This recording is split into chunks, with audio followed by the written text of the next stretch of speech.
Magandang buhay mga ka-Teacher Chris TV. Muli na naman nagbabalik ang ating YouTube channel para talakayin ang isang banghay aralin sa Sining 5. Dahil sa mga nagpi-PM sa akin na wala na daw bang sample COT lesson plan, ito na po, muli po nating ibabalik ang mga banghay aralin or lesson plan para po sa class observation. Ayan, so yung mga ideas po dito, pwede po nating kuhanin. So, let's start. So, ang bahagi isa po natin ang layunin. So, meron po tayong ABC, pamantayang pangnilalaman, pamantayang sa pagganap, at mga kasanayan sa pagkatuto. So, kung makikita nyo dito, yung mga first word natin na ipapaliwanag, nakaguguhit, na ipapaliwanag. Okay, so ibig sabihin, dapat ma-achieve to yung itong objectives natin throughout the lesson proper. So, ano ba yung nilalaman natin o yung ating content? Okay. So, ayan, kahalagahan ng mga natural na magandang tanawin na nakita at makasaysayang mga lugar sa komunidad na naitala na kabilang sa Pandaigdigang Pamanampook o World Heritage Site. So, ayan ay mga halimbawa. So, kailangan na sa bawat class observation, kailangan may pagpapahalaga. Ito dito sa aking lesson ay pangangalaga sa mga natural at makasaysayang lugar sa Pilipinas. So, hinahanapan din tayo ng integrasyon kung saang asignaturo natin inintegrate. So, itong lesson ko ay inintegrate sa edukasyon sa pagpapakatao. Ang ikatlong bahagi natin ay kagamitang panturo. So, ngayon kasing itong new normal education natin, so, puro tayo alternative delivery mode. So, kailangan natin ng module.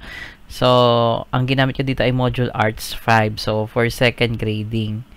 Okay, so, dumako na tayo sa next. Ito na. Yan, so sa pamamaraan, ika-4 na bahagi.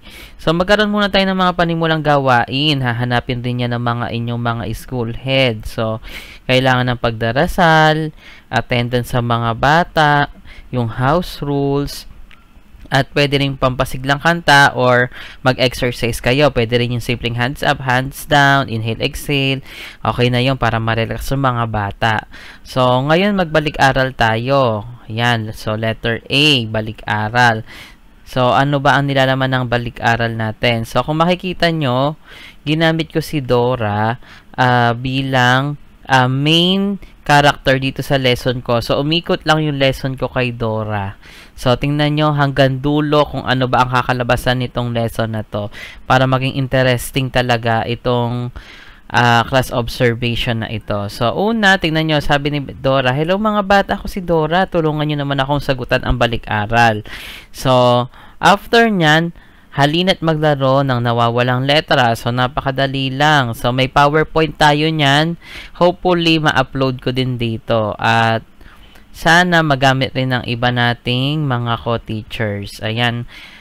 So, hanapin lang nila nawawalang letra. Maganda yung PowerPoint ko dito kasi meron na agad pagka sagot nila, meron na agad dito correction. So, may response na agad. Yan. So, enjoy sila dyan. O, yan. O, kay Dora ulit. So, paghahabi ng layunin ng aralin or yung motivation natin. So, gumamit ako dito ng video presentation. So, ayan. Sabi din Dora, mga bata, samahan nyo manood ng isang video presentation. Handa na ba kayo? O, pag sumagot sila ng oo, saka mo i-flash yung screen, magbigay ka ng mga alituntunin sa panonood. Ayan. Mga konting reminders lang. Tapos, magkakaroon ng konting question and answer. Sunod naman yan, pag-ugnay ng mga halimbawa sa bagong aralin, gagamit ka ulit ng PowerPoint presentation at ipapakita mo yung mga larawan. So, nakafocus pa rin tayo kay Dora. So, para meron tayong storyboard dito. Yan. So, nasusundan ng mga bata hanggang dulo. Okay, ngayon isiningit ko na dito si The Map. Ayan, no. Sabi ni The Map, "Mabuhay, ako si Map. Halina't pakinggan natin ang aking awitin." Ayan, okay. So, pagka-play ng video, konting tanong lang, ano ang napanood nyo, sino napanood nyo, The Map, o tapos konting salita lang, o ngayon, pupunta tayo sa iba't ibang panig ng mundo, ay ng Pilipinas, yan. ng mundo, masyadong ano na yon, pang college na yon yan. So, after nyan ipakita, ipatuko yung mga larawang nakita na nila. Okay. Sunod nyan, pagdala kayo ng bagong konsepto at paglalahad ng bagong kasanayan. Number 1. So, ito ay matatagpuan pa rin sa module.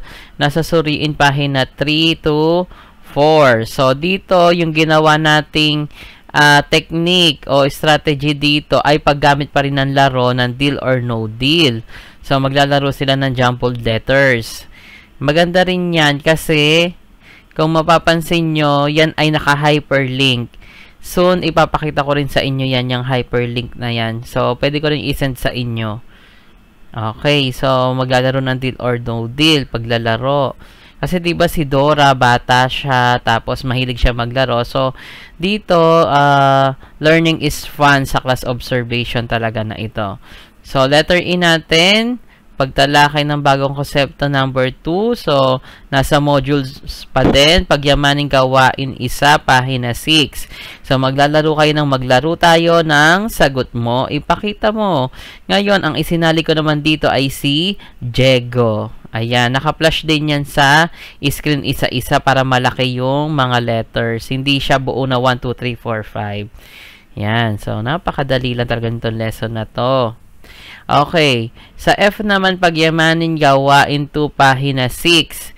Lokalisasyon at kontekstualisasyon. So, meron tayo dyang note na lokalisasyon at kontekstualisasyon kasi nga, hinahanap din niya sa class observation natin. So, ang isinama ko ditong character, si Dora at si Swiper naman. Yan, okay. So, gusto nyo bang gumuhit ng isang likhang sining? Tara na't gawin na natin ang pagyamanin gawain ito na nasa pahina 6, sabi ni Swiper. So, pag yan nakaguhit na yung mga bata, so na-achieve na natin yung isang objective natin. Okay. So, ayan. Tas huwag kakalimutan yung rubrics. Ayan, yung rubrics sa pagguhit.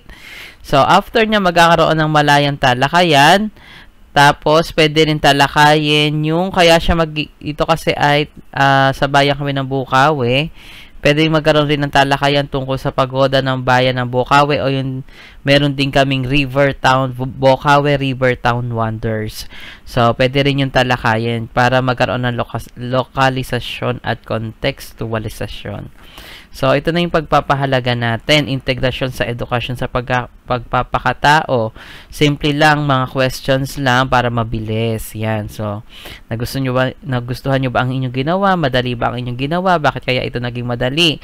So, pag nasagot yan, meron ng higher order thinking skills. Yan. Yan, may mga hats tayo. Huwag nyo kakalimutan yung hats. Next, sa paglalapat natin, isagawa pahina 7, paggamit ng Cloud Graphic Organizer. So, ito naman, lahat naman ng content nito ay nasa modules lang. Yan. So, wala na tayong kahirap-hirap sa mga idea. Isasalpak na lang natin sa bawat part. So, depende na lang kay teacher kung paano niya bibigyan ng style o technique yung kanyang class observation. So, ito, pwede nyo itong gayahin o pwede dapat talaga may mga theme. Yan. So, ang panuto nito, ipaliwanag ang kahalagahan ng mga natural at makasaysayan lugar tanawin na makikita sa ating bansa. Isulat ang iyong sagot sa loob ng mga Cloud Graphic Organizer. So, ipaliwanag. So, ibig sabihin, dun sa objective natin na ipaliwanag, ibig sabihin dito sa part na ito ay marireach na natin yung ating objective. Dahil ang mga bata ay ipapaliwanag na nila yung kahalagahan ng mga natural at makasaysayang lugar tanawin na makikita sa ating bansa. Okay, so hindi na ako nagbago ng content ng module kasi dapat as is lang kasi ayun yung copy ng bata. Kung ano yung binigay mong module, dapat yun lang din yung content ng iyong class observation o ng lesson mo. Sa paglalahat, yan, isa-easy, pahina 7. Gagamit naman ako ng laro ulit. Roleta naman. Ito lang yung panuto ko. Sa pag-ikot ng roleta, ang pangalan na matatapatan ng araw ay siya ang sasagot ng katanungan. Napaka-exciting nitong roleta na to kasi makikita mo sa mukha nila yung mixed emotions kung sila ba sasagot o hindi. Okay. So, sa pagtataya natin, simple lang yung